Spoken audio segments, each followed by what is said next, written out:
Luciano Rodríguez. Luciano Rodríguez, mi pastor, quien me formó, quien me moldeó, me corrigió. Le debo todo lo que yo haya podido desarrollar en el ministerio y como ser humano a mi pastor Luciano, porque era la persona que no hablaba mucho, pero cuando te decía algo era directo y te apoyaba.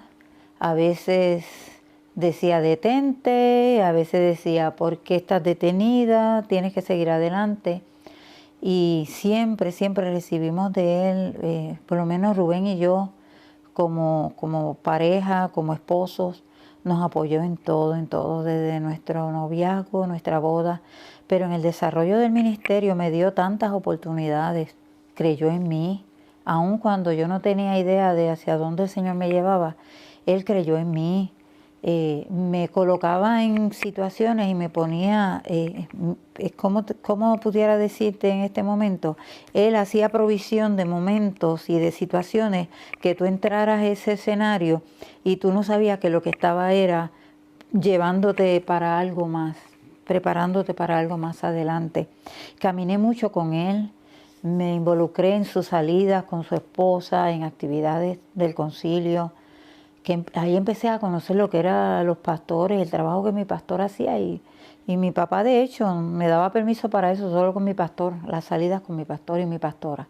¿Eso era antes de estar casada? ¿Eso era en tu juventud? Antes de casarme y después de casada mucho más. Cuando me casé, él estuvo siempre ahí apoyándonos también. Comencé a darle la mano en lo que eran las oficinas conciliares.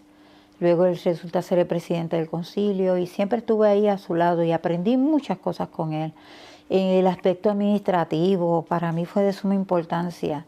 Todavía hay cosas que yo no sé por qué las hacía, pero vi que le salían bien y entonces yo he tratado de imitarle en todo lo más que puedo. Todavía uno pasa por la casa de él y en la posición que estoy actualmente, pastoreando pastores, a veces digo, qué falta me hace entrar y desahogarme. Y te desahogabas con él, hablabas con él, no te decía nada. Decía, y mira, hay almuerzo, ¿quieres almorzar? Y uno decía, hello, pero nada más que hablar con él.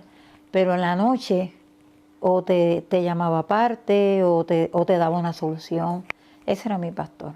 Y sé, porque me has comentado y me comentaste hace unas horas, que Paulina Sí, te dijo algo particular sobre ti, sobre tu sí, sobre quién tú ibas a ser. sí. ¿Me puedes compartir eso? Wow, visitaba mucho su casa, siendo una joven y luego casada. Entonces al verme caminar con Luciano, me decía, Luciano siempre dice que tú vas a llegar lejos.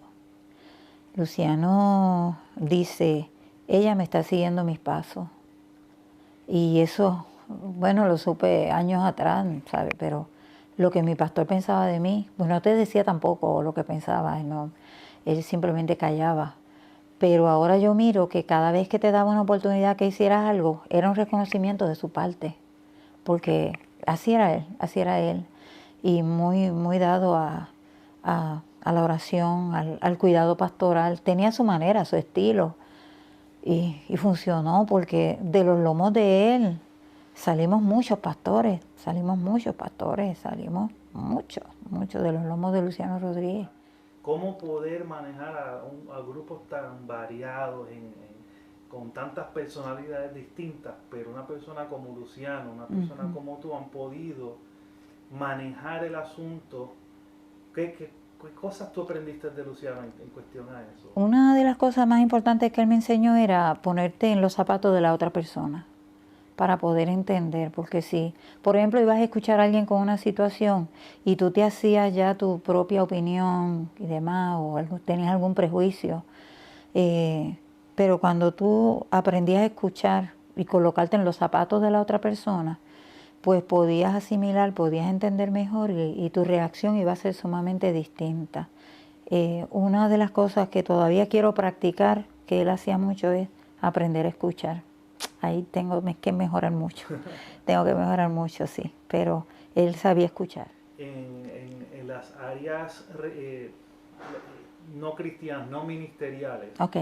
secular. seculares, ¿qué oficios has tenido? Que puedas recordar, porque sé que has tenido varios.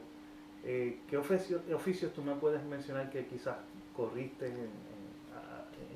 en tus tiempos de desarrollo? Bueno, tuve la bendición de trabajar para lo que era el Junior College, que ahora es ¿cómo se llama? Ana Jiménez. El sistema Ahora el sistema universitario. universitario, pero era Junior College, que fue lo que fundó la señora Ana Jiménez. Tuve la bendición de conocerla. Mi mamá trabajó para ella en su casa. La conocí, fui a su casa. Mi mamá le dijo a mi hija, sabe escribir a maquinilla. Era cuando en las escuelas nos enseñaban con las maquinillas así, manuales. Conseguí una oportunidad de empleo en la universidad.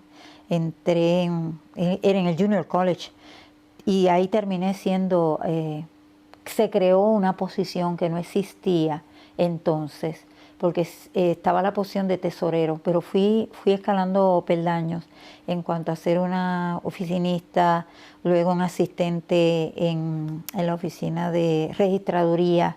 Vi una plaza en tesorería, la solicité y ahí ascendí a dirigir la oficina de tesorería de un recinto. Y como yo no tenía la preparación académica para tal, la institución creó una posición que se llamó asistente de tesorero. Y esa posición la ocupé, aprendí mucho, era manejando las becas Pell, creo que se llama Bell o Pell, algo así, Bell, que se llaman, manejaba las finanzas de los estudiantes. Muy interesante, trabajaba de día, trabajaba de noche con el primer curso que creó el colegio, que fue de criminología, fue el primer grupo que se graduó, el primer grupo de terapias respiratorias. Tuve la bendición que después tenía que ir a los hospitales, ya fuera por una condición de ustedes o de mi amado Rubén, de asma, y los estudiantes decían, usted es la señora Resto. Yo fui el primer grupo o sea, una experiencia bien bonita. Trabajé como asistente de médico, trabajé como agente de viajes. Como agente de viajes tuve la bendición de trabajar para Miracle Tours, que era una agencia que tenía el Ministerio Cristo Viene, y a través de la hermana Esther Figueroa, que en paz descanse, que me enseñó mucho. La hermana Esther Figueroa administraba Miracle Tours y me tocaba a veces prepararle el schedule, los viajes de hermano Gille Ávila. Era muy interesante cuando entraba su nombre a las compañías aéreas y ya automáticamente el sistema lo reconocía como un VIP y le dejaban los asientos que él necesitaba.